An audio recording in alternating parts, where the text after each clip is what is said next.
It was a slow night at McDonald's, the kind where time seemed to drag on and every minute felt like an hour. The dining area was nearly empty, and the hum of the kitchen machines was the only real sound in the place. I was at the front counter, wiping down the surface, when I noticed the door swing open. A man shuffled inside, looking a bit worse for wear. His clothes were shabby, and his face was pale like he hadn't seen daylight in a while. There was nothing immediately alarming about him, but something felt off. He moved slowly, almost like he didn't have a purpose. I watched as he made his way toward the counter. "Hey there," I said, trying to be friendly. "What can I get for you tonight?" He didn't answer right away. His eyes seemed distant, and he stared past me at the menu overhead. After a long pause, he finally said, "Just coffee." I punched in the order. "That'll be $1.50. He reached into his coat pocket, pulled out some change, and placed it on the counter. His hands were shaking, and he fumbled with the coins before finally managing to give me the right amount. I handed him his receipt and told him his coffee would be ready in a minute. Without another word, he turned and sat down at one of the tables in the far corner of the restaurant. I turned to grab his coffee, feeling a strange unease settle in. The man hadn't done anything weird. He hadn't even said much, but there was something about his presence that made the air feel heavier. I couldn't quite put my finger on it, but I kept glancing back at him as I filled the cup. When I brought the coffee to his table, he barely looked up.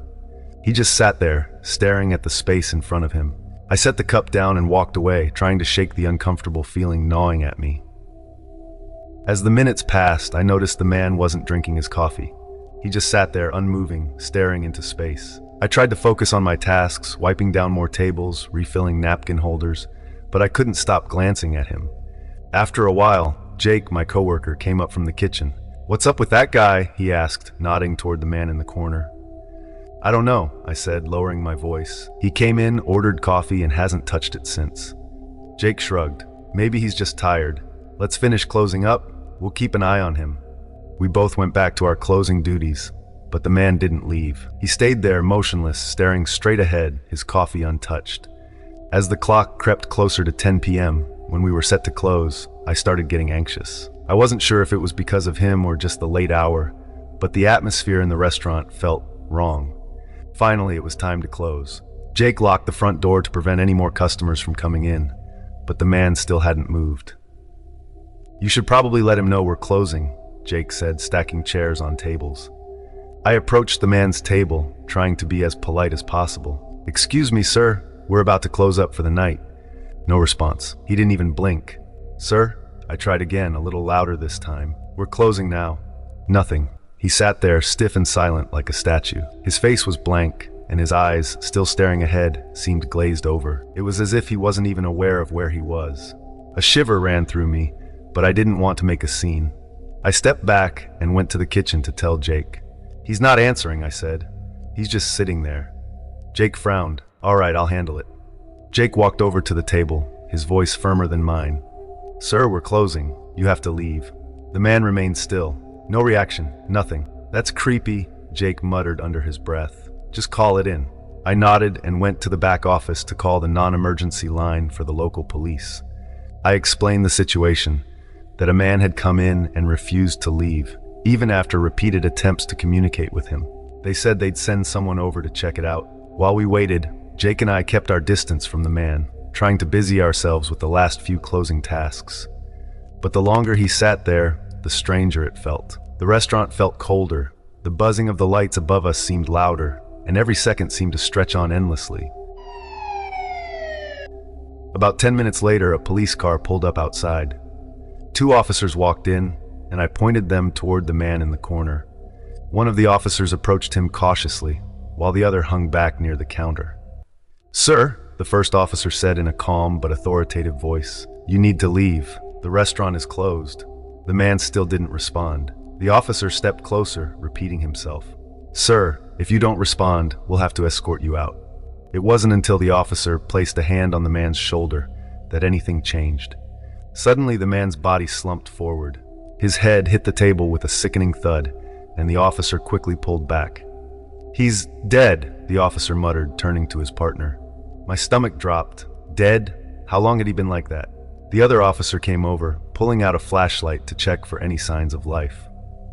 But it was clear, The man had been dead for some time, maybe since before he even came into the restaurant. Jake and I stood frozen in shock as the officers radioed for backup. The paramedics arrived shortly after, confirming what we already knew: the man was gone. They couldn't determine exactly when it had happened, but it was clear that something wasn't right. As they carried the body out of the restaurant, I couldn't help but feel the weight of the silence left behind. The air felt heavier and colder, and even though the man was gone, it was like his presence lingered in the corner where he had sat. We closed up that night without saying much, both of us still processing what had happened. I haven't seen that man again, but every time I walk into the restaurant now, I can't shake the feeling that he's still there, somehow, watching from the shadows. I've been working at McDonald's for years, mostly evening shifts from 5 p.m. to closing at 10 p.m. It's a pretty quiet job in a quiet part of town, and most of the customers are families or teenagers grabbing dinner. By 9 p.m., things usually slow down, and I spend the last hour wiping tables, cleaning the kitchen, and getting ready to close. On Thursday night, something happened that I still can't forget. It was just after 9 p.m., and we were winding down for the night. I was working with two others, Sarah, who handled the front, and Mike, who took care of the kitchen. There were no customers left, and we were almost done with the cleanup when the door opened and a man walked in. He looked out of place. His clothes were old and wrinkled, and his hair was messy. He wasn't old, maybe mid-40s, but something was unsettling about him. His eyes were vacant, as if he wasn't entirely there. "Welcome to McDonald's," I said from behind the counter. "What can I get for you?" He didn't respond at first, just stared blankly at the menu for what felt like an uncomfortable amount of time. Finally, he mumbled, "A plain burger." I nodded and rang up the order. "That'll be $2.99. The man slowly reached into his pocket and pulled out a handful of coins. It took him a while to count them out and hand me the exact change. Once the transaction was done, I told him to have a seat and that I'd bring his order out when it was ready. Without a word, he walked to the farthest corner of the dining area and sat down, facing the large windows that overlooked the dark parking lot. "Did you see that guy?" Sarah asked quietly as she came over from cleaning the tables. "Yeah, he's weird, right?" I replied. "He gives me the creeps," she said, shaking her head as she glanced at him. I shrugged it off and went to tell Mike to prepare the plain burger. A few minutes later, the food was ready. I picked up the tray and carried it over to the man's table. He was still sitting there, staring out the window. "Here's your burger," I said, placing the tray in front of him. He didn't move, didn't acknowledge me, didn't even blink. I stood there for a second, unsure of what to do, but then I just turned and walked back to the counter. "He didn't say a word," I told Sarah. "It's like he's in a trance or something." We both kept an eye on him as we finished cleaning up. The minutes ticked by and the man didn't touch his burger. He just sat there, motionless, staring into the dark parking lot. By the time 10 p.m. rolled around, we were ready to close, but he still hadn't moved. "We need to tell him we're closing," Sarah said nervously. I nodded and approached his table. "Excuse me, sir," I said, trying to keep my voice polite. "We're closing now. You'll have to leave." He didn't respond, didn't even turn his head. "Sir," I repeated, a little louder this time. "We're closing in a few minutes." Still nothing. The man was completely unresponsive. His eyes were open, staring straight ahead, but there was no sign of life in them. It was like he wasn't there. I backed away and returned to the counter. "He's not answering," I whispered to Sarah and Mike. "I don't know what to do." Mike looked over at the man, then shrugged. "We're not babysitters. Let's just finish up and leave. If he's still here when we go, we can call the cops." That seemed like a good plan, so we hurried through the last of the closing tasks. By 10:15 p.m., everything was cleaned and put away. The man still hadn't moved. We walked toward the back exit, locking the front doors behind us. As we stepped outside, I glanced through the windows into the dining area. The man was no longer sitting at his table. I froze, my breath catching in my throat. He wasn't at the table, but now he was standing by the window, staring out at us. His face was blank, his eyes wide and empty. He didn't move, he just stood there, watching us through the glass. "Guys, look," I whispered to Sarah and Mike. They both turned and saw him too. The man stood perfectly still, his face illuminated by the dim glow of the restaurant's lights. We stood there for a moment, not knowing what to do, just staring back at him. "Let's get out of here," Mike muttered, his voice low and tense. We quickly got into our cars, trying not to look back at the restaurant, but as I drove away, I couldn't help myself. I glanced in my rearview mirror, and the man was still standing at the window, his eyes locked on us as we left. The next morning I came in for my usual shift, hoping that the weirdness of the night before had been just some strange misunderstanding. Maybe the man had finally left after we did.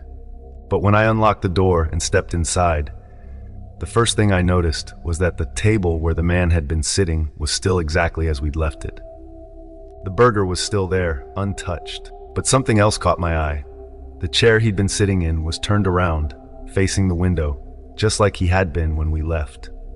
It felt like he was still there, somehow, watching. I haven't seen the man again, but I still think about that night. Every time I work a late shift, I glance at that corner, half expecting to see him sitting there, waiting for something, or someone, that never came. I'm a student, and I'm just trying to make extra money working nights at the local McDonald's. I mostly work the drive-thru, usually the quietest part of the night. People would come through, grab their late-night food, and be on their way.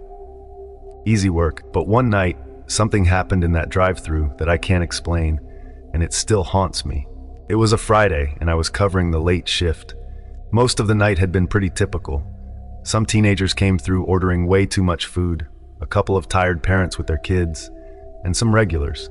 Nothing unusual. My coworkers, Jess and Eric, were inside, taking care of the kitchen and front counter. We were just waiting to get through the final hours of the shift, so we could close up and head home. The drive-thru was always open until midnight, and I was the only one working it that night. By 11:30 p.m., things had slowed down. I was sitting in the small booth, scrolling through my phone in between orders, when the intercom buzzed to life. "Hello, welcome to McDonald's. What can I get for you tonight?"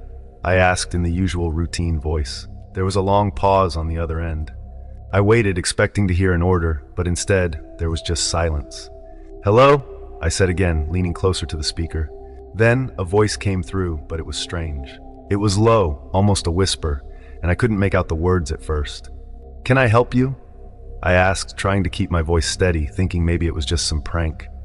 Finally, the voice became clearer. "Coffee, black," it said, almost as if it hurt to speak. "Sure thing. Anything else?" I asked. There was no response, just static. I waited a few more seconds before giving up. "Please drive forward to the window," I said, hitting the button to turn off the mic. I chalked it up to someone having a bad night or just being tired. I leaned out the window, waiting for the car to pull around, but after a minute or so, nothing happened. The car never showed up. I peeked out into the dark, but the lot was empty, except for one car parked at the far end, near the dumpsters. That car had been there for hours, and it didn't seem like anyone was inside. I figured maybe the person had changed their mind and left. It wasn't the first time something like that happened, people ordering and then driving off. So I shrugged it off and went back to my phone. About 10 minutes later, though, the intercom buzzed again. "Hello, welcome to McDonald's. What can I get for you?" I said automatically. This time, there was a little more static, but I heard the same voice as before, whispering. "Coffee, black." A chill ran down my spine, but I kept my voice calm. "All right, pull up to the window." Again, no car came around. I leaned out the window, looking down the drive-through lane, but there was no movement. Just darkness. I felt uneasy now, like I was being watched. Maybe it was a prank, but something about the voice didn't sit right with me. I decided to check the cameras that overlooked the drive-through lane and parking lot. I walked over to the small screen inside the booth and rewound the footage to the last 10 minutes. There was nothing. No car, no headlights, no sign of anyone approaching the speaker box. It was as if the voice had come from nowhere. Feeling unsettled, I called Jess and Eric over. They were busy with the final cleanup, but when I told them what happened, they came to take a look. "Probably just a glitch," Jess said after looking at the footage. "Maybe someone's messing with the system." Eric wasn't so sure. "That doesn't make sense. You would have seen a car. How can there be a voice and no one there?" We all stood there for a moment, staring at the screen. The parking lot outside was empty, except for that one car near the dumpsters. The lights from the building barely reached it, leaving it mostly in shadow. "Maybe we should just close early," I suggested, not liking how the night was going. But it wasn't even midnight yet, and we weren't supposed to close for another half hour. "Let's just wait it out," Jess said, trying to lighten the mood. "If it happens again, we'll deal with it." They went back inside, leaving me alone in the drive-thru. I tried to focus on anything but the weirdness of the night. I kept checking my phone, counting down the minutes until we could close. That's when the intercom buzzed for the third time. I froze, staring at the speaker box. I didn't want to answer it, but I had to. Slowly, I pressed the button. Hello? This time the voice came through clear. I'm waiting. I felt a knot form in my stomach. It wasn't just a request for coffee this time. The voice sounded closer, more direct. It was like whoever was speaking knew I was there, waiting for me to respond. I forced myself to speak. Where are you? The static crackled, then went silent. I grabbed my headset and walked back to the booth, looking at the camera feed again. The parking lot was still empty, except for that one car. And this time, something was different. The car door was open. I hadn't noticed it before, but now it was clear. The driver's side door was wide open, as if someone had gotten out. But I hadn't seen anyone. I felt like I should go check it out, but every instinct told me to stay put. Instead, I called Jess and Eric again.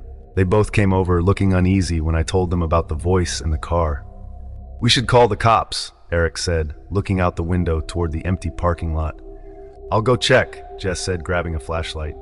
Are you sure? I asked, not wanting her to go out there alone. But Jess was always the brave one.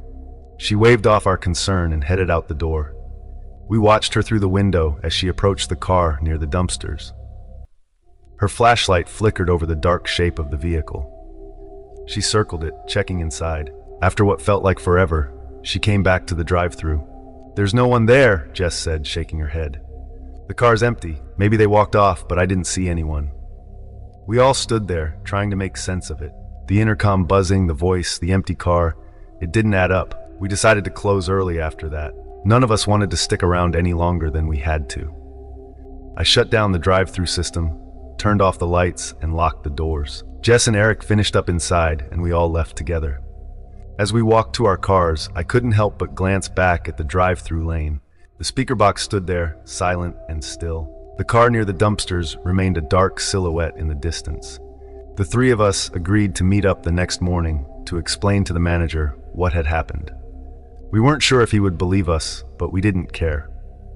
None of us wanted to work that late shift again for a while. The next day, we returned as planned. The car was still in the parking lot, untouched. When we told our manager about the strange events of the night before, he didn't seem too concerned. He said the car probably belonged to someone who left it there, and that the intercom system sometimes picked up signals from other places. But something didn't sit right with any of us, especially when we learned that the car had been reported stolen 2 days before we saw it. The police came by later that afternoon to investigate, but they didn't find anything unusual. I couldn't shake the feeling that whoever or whatever had been speaking to me through the intercom hadn't just disappeared. After that night, I switched my shifts to mornings. I didn't want to be anywhere near that drive-thru after dark. Some nights, when I drive by the restaurant on my way home, I glance over at the parking lot.